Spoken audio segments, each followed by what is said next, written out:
मेरा नाम उमैर अहमद है। आज मैं आपको बताऊंगा causes of deficit in balance of payment. Causes of जो बैलेंस ऑफ पेमेंट होता है, इसके अंदर पहले इंटरनेशनल बिजनेस के अंदर जो इंपोर्ट एक्सपोर्ट होती है उसको जो बैलेंस होता है वो बैलेंस किया जाता है, उसको हम कहते हैं बैलेंस ऑफ ट्रेड। और अगर बैलेंस ऑफ ट्रेड हमारा जब डेफिसिट होता है तो बैलेंस ऑफ पेमेंट भी हमारा डेफिसिट होने के चांसेस होते हैं। बैलेंस ऑफ पेमेंट से मुराद ये है कि पाकिस्तान किसी मुल्क के अंदर आउटफ्लो और इनफ्लो कितनी अमाउंट हुई है ये ख़ास पीरियड के दौरान। इसके अंदर यह है कि डेफिसिट बैलेंस ऑफ पेमेंट कब होता है।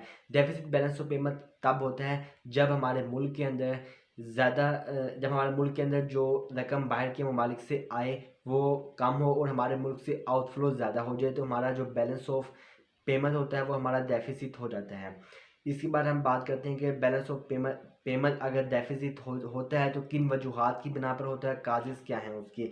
सबसे पहले हमारे पास आता है डिक्रीज़ इन एक्सपोर्ट, कि जब हमारे मुल्क की एक्सपोर्ट के अंदर डिक्रीज़ हो जाएगी। एक्सपोर्ट यानी हमारे जब बाहर के मुल्क को हम सामान कम बेचेंगे, हमारे पास कम रकम आएगी, तो हमारे पास कम रकम बाहर के मुल्क से आएगी और बाहर के मुल्क हम ज़्यादा बेचेंगे या एज़ जो सेम पहले जितनी बेचनी है उतनी ही बेचते हैं, लेकिन हमारे मुल्क से जो बाहर सामान बेच रहे हैं वो हम अगर हम कम कर दें बेचना बाहर के ममालिक को, तो हमारी एक्सपोर्ट जब कम होगी तो हमारी जो बाहर से इनकम आएगी अंदर मुल्क के वो भी डेफिसिट हो जाएगी, डेफिसिट की तरफ बैलेंस ऑफ पेमेंट को लेके जाएगी। इसके बाद दूसरा आता है हमारे पास इंक्रीज इन इम्पोर्ट।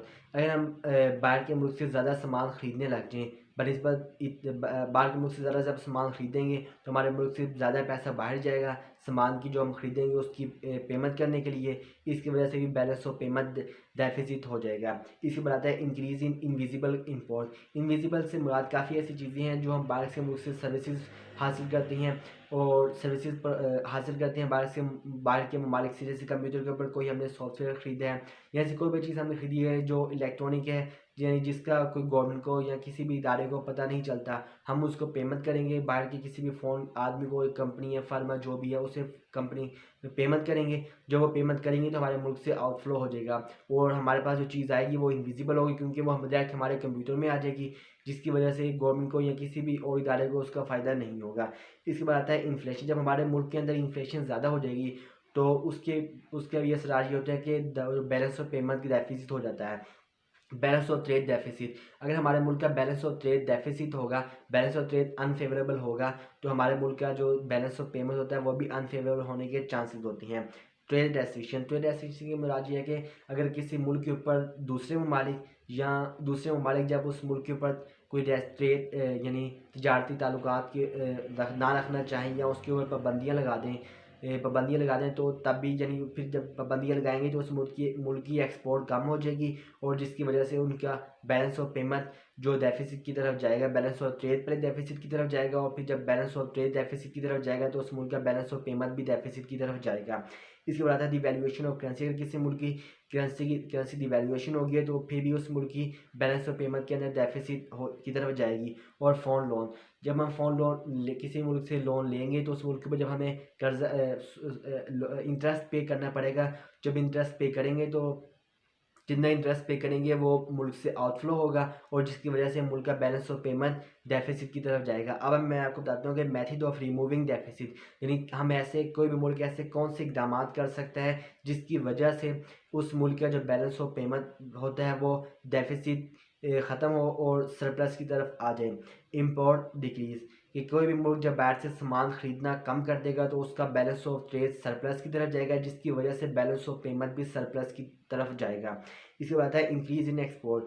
जब कोई भी मुल्क बाहर के ममालिक में सामान खुद तैयार करके बाहर के ममालिक में सामान बेचना ज़्यादा कर देगा, यानी ज़्यादा मुल्कों को सामान बेचेगा तो उसका बैलेंस ऑफ ट्रेड सरप्लस हो जाएगा, जिसकी वजह से बैलेंस ऑफ पेमेंट भी सरप्लस हो जाएगा। इसके बाद आता है decrease in quantity of money. Decrease in quantity of money से मुराद ये है कि जो पाकिस्तान के अंदर किसी भी मुल्क के अंदर कितनी क्वांटिटी है पैसों की, यानी 100 के कितने नोट हैं। अगर नोट हैं कितने भी नोट हैं किसी मुल्क के अंदर जो करेंसी है, अगर हम उसकी क्वांटिटी कम कर देंगे तो तब भी इन्फ्लेशन में कमी होगी, जिसकी वजह से बैलेंस ऑफ पेमेंट के अंदर इजाफा हो जाएगा, यानी बैलेंस ऑफ पेमेंट हमारे फेवरेबल की तरफ जाएगी और सरप्लस हो जाएगी। कंट्रोल ऑन पॉपुलेशन, अगर किसी मुल्क की आबादी के ऊपर कंट्रोल कर लिया जाए तो कंट्रोल करने का फ़ायदा ये होगा कि हमारी जो प्रोडक्शन होगी वो सरप्लस हो जाएगी, और सरप्लस प्रोडक्शन को जब हम एक्सपोर्ट करेंगे तो हमारे उसके ऊपर इनपुट आएगा कैश की सूरत में। और उसके बाद है एक्सचेंज कंट्रोल। एक्सचेंज कंट्रोल से मुराद ये है कि हम कितनी भी जो बाहर के ममालिक को जो सामान बेचेंगे वो उसके ऊपर हमें कंट्रोल होना चाहिए कि हम बहुत ज़्यादा इंपोर्ट ना कर लें, ये बहुत ज़्यादा हम चीज़ें इंपोर्ट ना कर लें बनस्बत उनके जो चीज़ें हमने बाहर के ममालिक को एक्सपोर्ट की हैं। और आज मैंने आपको बताया इस वीडियो के अंदर causes of unfavourable balance of payment और method of removing unfavourable balance of payment. और चैनल को सब्सक्राइब करें ताकि आने वाली तमाम वीडियोस आपको आसानी से मिल सकें। और आज ये मैंने पिछले 2-3 लेक्चर और भी बनाए जिसके अंदर मैंने आपको बताया इंटरनेशनल बिजनेस के अंदर किसी मुल्क को एडवांटेजेस क्यों हासिल होती हैं, और वाइड ट्रेड इंटरनेशनल बिजनेस, कोई भी मुल्क इंटरनेशनल बिजनेस क्यों करता है, इसके बारे में मैंने आपको बताया था। Balance of trade, balance of payment, और इसके बाद बैलेंस ऑफ पेमेंट के आइटम्स और बैलेंस ऑफ ट्रेड के आइटम्स। इसके बारे में मैंने आज की वीडियो के अंदर मैंने आपको बताया causes of unfavourable balance of payment और removing method of unfavourable balance of payment. Channel को सब्सक्राइब करें ताकि आने वाली